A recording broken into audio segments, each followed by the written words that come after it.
Hey, shalom, shalom. It's the brother Abayabah from the DC Church, coming at you, giving all praise, glory, and honor to Yahweh Ba'ashem Yahweh Shai, Ba'ashem Rekal Kadash. All right. Yahweh being the Heavenly Father, Yahweh Shai being whom the world ignorantly calls Jesus Christ, Ba'ashem in the name Rekal Mini Spirit, Kadash being the hope. All right. These are the names and the powers that I come to you in order to profess the 100% truth, and Lord's will seal the elect's faith. Shanya Kabaga Wala Rakaza Kwayim Naba'ith, meaning double honors to the elders and apostles of GMS in these times, whom the Heavenly Father had enlisted, Salakia, the 100% truth, in order to get to the elect. And of course, Shalom, Mabarakum, Labakar, Shayasha Allah, peace and blessings be upon the elect of the nation of Israel. All right, to the men out there that's pushing this word in sincerity and true and risking their lives to do so, to you I say Shalom, Mabarakum, Aitham. Peace and blessings be upon you. Now, this is just really going to be a land back video based off, what the Shar Kasab, was basically bringing out. He said the importance of, prophesying the destruction of Babylon. And, I'm going to let it play for a little bit. And then, of course, I'm going to, just so you can get a roundabout understanding of what he was talking about. And, I'm just going to, just add a couple other precepts that, I kind of gathered on my own from watching this video also. So I'm gonna let this play. Shalom, first and foremost, giving all praises to always sincere occupants across the Kodash and feed the elect. John 14:26. Yahweh Shai is the way, he's the path. You know what I'm saying? The only way to get to the Heavenly Father, Yahweh, is through his only begotten Son, Yahweh Shai, whom the world has ignorantly known as Jesus Christ. And the name of the Heavenly Father is not God. Alright, God is the title, his name, because that's how you're going to be saved. Kind of want to skip to the point, Salakia. Again, in this edition, man, I was going to title this video, The Importance of Preaching About the Missiles, or the importance of preaching about the destruction of Babylon. I think I'm going to go with that one. The reason why is because, the reason why it's so important to preach about the destruction of Babylon, not only is it prophecy, is it like not only is it the final prophecy, right? In the book of Revelation, where the Virgin Babylon is totally destroyed by thermonuclear missiles. Now, of course, you're going to be, you should already know by now who the virgin daughter of Babylon is. All right, the virgin daughter. Right. He said, not only is it the last prophetic event that is essentially going to lead us into the kingdom of heaven, but the other point that he was going to say is just basically it's a mindset thing. And, kind of making a long story short by what I've gathered from the video, that's one of the many main reasons why it's very important to prophesy the downfall of America, is because that it builds a constructed mind to understand that America is on its way out, number one, and number two, that all things here are temporal. And that's why, let me start with this precept, which I didn't plan on bringing it out, but let me see it. Salaki. Give me 1 second, Baba Kasha. I know where it's at in my sword. I think it's, yes. Okay, yeah. This is 1 Corinthians chapter 7, and I'll go to 31. It says, and that, I'll start at 30. It says, and they that weep as though they weep not, and they that rejoice as though they rejoiced not, and they that buy as though they possess not. It says, and they that use this world as not abusing it, for the fashions of this world passeth away. Okay. And first and foremost, the reason, another key point why it's very important for us to prophesy the downfall of America is because it allows reality to actually settle in. Okay. And a lot of the times when you're not super duper indulgent, or when you're not really that indulgent in the spirit of Yahweh Shema Shai, it slips your mind that this place is temporal. And the reason why is because you're spending too much time in the matrix when you actually need to spend time in the spirit of the Heavenly Father. Because the more you spend time in the matrix, it becomes a reality to you. Okay, and this world is really not a reality. This world that we're living in right now is fictitious. Okay, it's all a part of a story.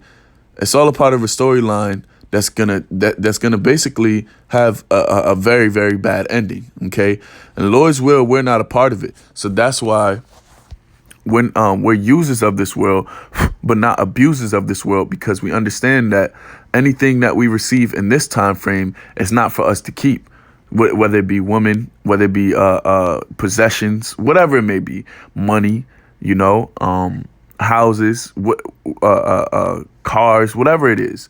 Those possessions are all going to be destroyed in this lifetime. Okay, and I was thinking of an that's another precept, but that goes with something else. The scriptures also say that for we look not at the things which are, I'd rather just grab it. I think it's 2 Corinthians, if I'm not mistaken. I know where it's at in my sword. Give me 1 second. Yeah, 2 Corinthians chapter 4, which we're gonna grab that real quick. There's 2 Corinthians chapter 4, last verse. I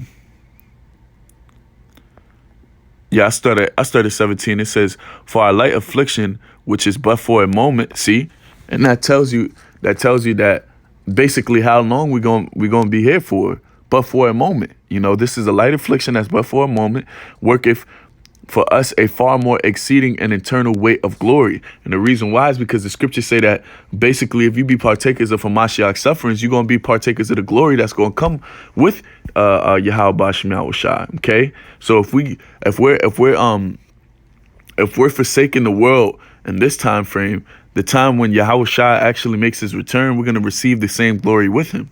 Okay, and that's another reason why it's imperative for us to prophesy the downfall and the destruction of Babylon the Great, which is modern day America. Okay, because this also furthers. That's basically hastening the time. Okay, we're not hastening above the Maker, but we are hastening the time as far as prophesying. Okay, and even when I'm making this video, I'm making this epistle as of right now. This is also a form of shortening that time. For Esau to rule, man, because the scriptures tell you that the souls of the just complain continually. All right, and our complaints and our epistles and our messages and our exhortation, our admonition, all of that goes to the Heavenly Father, and He hears it. All right, it's a petition that we sign in to get Esau the fuck out of here, man. So it says, verse 18, while we look not at the things which are seen, but we look, but the things which are not seen. For the things which are seen are temporal, but the things which are not seen are eternal. All right. So that's why we're not putting our heart and our spirit into what's it called? These carnal possessions that we have in this time. All right. What we put our heart and our spirit into is the word, which is forever, which Yahweh Shai is the representation of the word, man. All right. That's why the scriptures say, if you dwell in the Heavenly Father, it said, I and him and me, and we died. We basically killed off the old man so that we can live in Yahweh Shai HaMashiach forever. All right. And see, that's the thing. Living in Yahweh Shai HaMashiach in this time frame is is hard because we're not in rulership. But once you live in Yahweh Shai HaMashiach and you abide in Yahweh Shai HaMashiach, you're going to live in him forever. Because when we get in the kingdom of heaven, everybody's going to live like Yahweh Shai HaMashiach, because we're all going to be perfect, just like how he was perfect. All right. But nonetheless, that's why it's imperative for us to detach ourselves from America, essentially, from all the ways of this life and all the customs of this life. All right. And prophesying the destruction of America allows you to come to that realization that, hey, this place is not really for us, man. It's a reminder. It's a constant reminder of why, because you start to, when you prophesy the destruction of America and you bring out these precepts, you go into detail on why these precepts says that America has to be destroyed with thermonuclear missiles, and then you have precepts like Malachi chapter 4 verse 1 that tell you America is going to be basically the land is going to be burnt as an oven. You know, when you go into detail, like just for an example, pedophilia, all right, homosexuality. When we go into detail of these things and go into the laws that permits these things, even adultery. When we go into the laws of this land that permits these acts, to basically to have no judgment for them. That's why you what's it called? You start to realize that this place really needs to be destroyed. Okay. So then when you start to understand that this place needs to be destroyed, you start to detach yourself from the cares of this world, the love for this world. Okay. So we go to 1 Peter chapter 3, verse, let me see, Salakia. It's one we grab all the time. 2 Peter, Salakia. All right, this 2 Peter's chapter 3, and I'll start at, let me see, I'll start at 10. It says, "But the day of the Lord will come as a thief in the night, in the which the heavens shall pass away with a great noise, and the elements shall melt with fervent heat." All right, and this is talking about Babylon the Great. All right. The Heavenly Father is going to destroy America from the East Coast to the West Coast, all right, with a fervent heat. This should allow you to understand, saying these words should allow you to understand how important it is for us to be detached from America. Oh, and I have a quote here because, the brother kind of get me in the literature. Sometimes I'll be having some quotes that I be conjuring up after I'm watching videos, but one of the quotes that I made was we should be fully geared to forsake Babylon. Okay, and that's essentially one of the main reasons why it's imperative for us to prophesy the destruction of America. Okay, because we have to be ready to forsake all the things that we've attached ourselves to. And that's why through trial and tribulation, through experience, the Heavenly Father, he grants you more spiritual strength, especially. And I say one of the best spiritual strengths is basically detachment, being able to drop something within the snap of a finger. That's really how we're supposed to move, because the scriptures tell you that we're going to be as pilgrims. But we're in a rehearsing of the righteous acts right now, man. So we have to gear up. We have to gear up for these things. We can't just do it when we get there. No, we have to make those sacrifices before we get to that point. All right. We have to consistently, trim our lamps, trim the oil of our lamps, with that basically, what I'm basically saying is maintaining the spirit. And that's a way for you to maintain in the spirit. Make sure you're not, if you're feeling too indulgent in something, make sure you're giving yourself enough time to wean off of it, because that may be something that you care for, or that may be something that's like, appeals to your flesh that you actually care for, So it says, "Seeing then that all these things shall be dissolved, what manner of persons ought ye to be in all holy conversation and godliness?" Okay, so this is seeing that these things are going to be destroyed. This is the way of life that we're supposed to take on, man. All right. But we have to be fully devoted and fully geared and fully ready to go against this place, man. All right. And if you're not, that means you're not in the right spirit. All right. So let me grab my last two closing precepts. There's Matthew chapter 4, verse 20. All right. Oh, you know what? Okay, let me grab Luke first, because I want to end on that one. This is Luke chapter 9, verse 62. It's like it. There's Luke chapter 9, verse 62, and it's real short.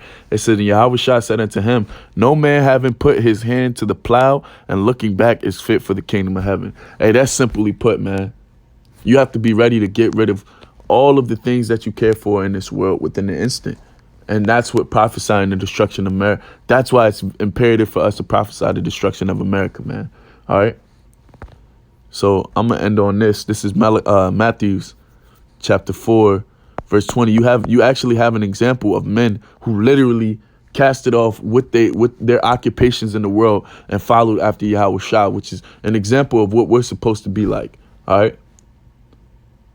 So this is Matthew's Salakia, chapter 4, verse 19. And it says, and he said unto them, talking about Yahweh Shai, follow me and I will make you fishers of men. And look what they did. It said, and they straightway left their nets and followed him. All right. And that's talking about Peter and Andrew, all right, which were two of the 12 apostles. So this is the mind frame that we're supposed to conjure. I'm not going to say conjure, Salakia. That was wrong use of word. But this is the mind frame that we're supposed to instill within ourselves. And this is also the importance of why we're supposed to prophesy. And we have to prophesy the destruction of America. Let me end on this. I think it's Thessalonians, Salakia. Let me look this up on my sword real quick.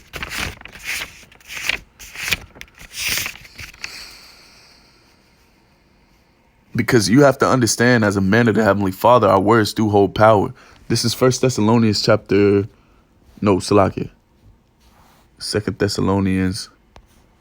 2 verse 8. It says, and he shall, and then shall the wicked be revealed, whom the Lord shall consume with the spirit of his mouth and shall destroy with the brightness of his coming. See? And of course, we know that we're the mouthpiece of the Heavenly Father.